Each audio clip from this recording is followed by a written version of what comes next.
ನಮಸ್ಕಾರ ವೀಕ್ಷಕರೇ, ಈ ಹಿಂದಿನ ವಿಡಿಯೋದಲ್ಲಿ ನಾನು ನಿಮಗೆ ಬರ್ತ್ ಡೇಟ್ ನಂಬರ್ 7 ಬಗ್ಗೆ ತಿಳಿಸ್ಕೊಟ್ಟಿದ್ದೆ. ಈ ಒಂದು ವಿಡಿಯೋ ಮುಖಾಂತರ ನಾನು ಬರ್ತ್ ಡೇಟ್ 8/17/26 ಅಂದರೆ 8/17/26 ಇದರ ಆಡಳಿತ ಗ್ರಹ ಬಂದು ಶನಿ ಆಗಿರ್ತಾನೆ. ಸ್ಯಾಟರ್ನ್ ರೂಲಿಂಗ್ ಪ್ಲಾನೆಟ್ ಇರುತ್ತೆ. ಈ ಒಂದು ಕಾಂಬಿನೇಷನ್ಗೆ ಡೆಸ್ಟಿನಿನಲ್ಲಿ ಬರುವಂಥ ನಂಬರ್ಗೆ ಅನುಸಾರವಾಗಿ ಓಕೆ ನೇಮ್ ನಂಬರ್ ಯಾವ ರೀತಿ ಒಂದು ಕಾಂಬಿನೇಷನಲ್ಲಿದ್ದರೆ ಒಳ್ಳೆಯದು. ಓಕೆ, ಈಗ ನೋಡಿ, ಬರ್ತ್ ಡೇಟ್ 8 ಇರೋರಿಗೆ ಡೆಸ್ಟಿನಿನಲ್ಲಿ ನಂಬರ್ 1 ಬಂತು ಅಂತ ತಿಳ್ಕೊಳ್ಳಿ. 8-1 ಕಾಂಬಿನೇಷನ್ ಆಲ್ಮೋಸ್ಟ್ ನಾವೇನು ಹೇಳ್ತೀವಿ, ಆ್ಯಂಟಿ ಕಾಂಬಿನೇಷನ್ ಅಂತ ಹೇಳ್ತೀವಿ. ಈಗ ಅದಕ್ಕೆ ಬ್ಯಾಲೆನ್ಸ್ ಮಾಡುವಂಥ ಒಂದು ನಾವು ಗ್ರಹ ನಂಬರ್ನ ತರಬೇಕಾಗ್ತದೆ ನೇಮ್ ನಂಬರಲ್ಲಿ. ಓಕೆ, ನಂಬರ್ 5 ನಂಬರ್ 3 ಅಂದರೆ ಬರ್ತ್ ಡೇಟ್ 8 ಇತ್ತು, ಡೆಸ್ಟಿನಿನಲ್ಲಿ ನಂಬರ್ 1 ಇತ್ತು ಅಂತ ಹೇಳಿದ್ರೆ ನಂಬರ್ 5 ಅಥವಾ ನಂಬರ್ 3 ಇಂದ ನೇಮ್ ನಂಬರ್ ಮ್ಯಾಚ್ ಮಾಡ್ಕೊಳ್ಳೋದು ತುಂಬ ಒಂದು ಒಳ್ಳೆ ಕಾಂಬಿನೇಷನ್ ಅಂತ ಹೇಳ್ತೀವಿ. ಬರ್ತ್ ಡೇಟ್ 8 ಇದ್ದು ಡೆಸ್ಟಿನಿನಲ್ಲಿ ನಂಬರ್ 2 ಇತ್ತು ಅಂತ ಹೇಳಿದ್ರೆ ನಂಬರ್ 3 ಅಥವಾ ನಂಬರ್ 6 ಒಳ್ಳೆ ನೇಮ್ ನಂಬರ್ ಕಾಂಬಿನೇಷನ್ ಆಗಿರುತ್ತೆ. ಬರ್ತ್ ಡೇಟ್ 8 ಇದ್ದು ಡೆಸ್ಟಿನಿನಲ್ಲಿ ನಂಬರ್ 3 ಇತ್ತು ಅಂತ ಹೇಳಿದ್ರೆ ನೇಮ್ ನಂಬರ್ 3ಯಲ್ಲಿ ಇರೋದು ತುಂಬ ಒಂದು ಒಳ್ಳೆ ಕಾಂಬಿನೇಷನ್ ಆಗಿರುತ್ತೆ. ಬರ್ತ್ ಡೇಟ್ 8 ಇದ್ದು ಡೆಸ್ಟಿನಿನಲ್ಲಿ ನಂಬರ್ 4 ಬರ್ತಾ ಇದೆ ಅಂತ ಹೇಳಿದ್ರೆ ನೇಮ್ ನಂಬರ್ 5 ಅಥವಾ 3ನಲ್ಲಿ ಇರೋದು ತುಂಬ ಒಂದು ಒಳ್ಳೆ ಕಾಂಬಿನೇಷನ್ ಆಗಿರುತ್ತೆ. ಬರ್ತ್ ಡೇಟ್ 8 ಇದ್ದು ಡೆಸ್ಟಿನಿನಲ್ಲಿ ನಂಬರ್ 5 ಬರ್ತಾ ಇದ್ರೆ ನೇಮ್ ನಂಬರ್ 6 ಮ್ಯಾಚ್ ಮಾಡ್ಕೊಳ್ಳೋದು ಒಂದು ಒಳ್ಳೆ ಕಾಂಬಿನೇಷನ್ ಆಗಿರುತ್ತೆ. ಬರ್ತ್ ಡೇಟ್ 6 ಇದ್ದು ಡೆಸ್ಟಿನಿನಲ್ಲಿ ಬರ್ತ್ ಡೇಟ್ 8 ಇದ್ದು ಡೆಸ್ಟಿನಿನಲ್ಲಿ ನಂಬರ್ 6 ಬರ್ತಾ ಇದ್ರೆ ನೇಮ್ ನಂಬರ್ 3ನಲ್ಲಿ ಮ್ಯಾಚ್ ಮಾಡ್ಕೊಳ್ಳೋದು ಒಂದು ಒಳ್ಳೆ ಕಾಂಬಿನೇಷನ್ ಆಗಿರುತ್ತೆ. ಬರ್ತ್ ಡೇಟ್ 8 ಇದ್ದು ಡೆಸ್ಟಿನಿನಲ್ಲಿ ನಂಬರ್ 7 ಬರ್ತಾ ಇದ್ರೆ ನೇಮ್ ನಂಬರ್ 5ಗೆ ಮ್ಯಾಚ್ ಮಾಡ್ಕೊಳ್ಳೋದು ತುಂಬ ಒಳ್ಳೆ ಕಾಂಬಿನೇಷನ್ ಆಗಿರುತ್ತೆ. ಬರ್ತ್ ಡೇಟ್ 8 ಇದ್ದು ಡೆಸ್ಟಿನಿನಲ್ಲಿಯೂ ಸಹ ನಂಬರ್ 8 ಬರ್ತಾ ಇದ್ರೆ ನೀವು ನಂಬರ್ 3 ಇಂದ ನೇಮ್ ನಂಬರ್ 3 ಅಥವಾ 5 ಇವೆರಡರಲ್ಲಿ ಒಂದು ಕಾಂಬಿನೇಷನಲ್ಲಿ ನೀವು ನೇಮ್ ನಂಬರ್ನ ಮ್ಯಾಚ್ ಮಾಡ್ಕೊಳ್ಳೋದು ಒಂದು ತುಂಬ ಒಳ್ಳೆ ಕಾಂಬಿನೇಷನ್ ಆಗಿರುತ್ತೆ. ಬರ್ತ್ ಡೇಟ್ 8 ಇದ್ದು ಡೆಸ್ಟಿನಿನಲ್ಲಿ ನಂಬರ್ 9 ಬರ್ತಾ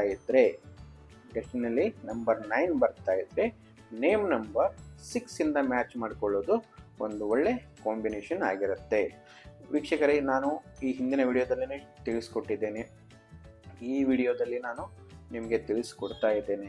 ಏನು ಅಂತ ಹೇಳಿದ್ರೆ, ನೇಮ್ ನಂಬರ್ ಯಾವಾಗಲೂ ನ್ಯೂಟ್ರಲ್ ಆಗಿರಬೇಕು.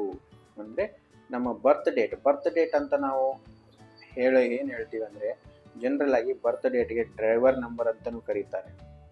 ಓಕೆ, ರೂಟ್ ನಂಬರ್ ಅಂತಲೂ ಕರೀತಾರೆ, ಮೂಲಾಂಕ ಅಂತಲೂ ಕರೀತಾರೆ.